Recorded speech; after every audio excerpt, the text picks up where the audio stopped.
Molson rang the opening bell at the NYSE. Jim, what do you think about that stock? Okay, I have been recommending over and over again the three beer companies, the majors, which is Bud, Molson, and Constellation brands, which is Modelo and Corona. Because this is the most, I favor consolidation in industry. This is an industry where there's the most massive consolidation. The government has tried very hard to make it so that there's still competition, but I've got to tell you, if you're in the beer business, this is all good news. I reiterate from 60, 70, 80, 90, 100 that TAP, which is symbol Molson Coors, is a good buy. Constellation was down a lot yesterday. I want to buy Constellation any weakness.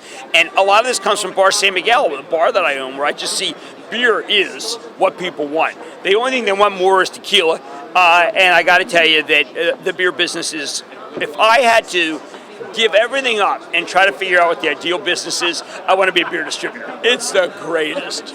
And Jim, if you were in the business of having a beer to drink, say on a summer weekend, what would you pick?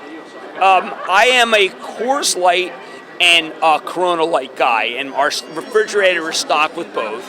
I like to have a beer when I garden. I typically like to have a beer around 12. I start my gardening between 7 and 8. In between 12 and 1, Lisa will bring me something to eat and a beer, and that is typically going to be that will be a Corona Light.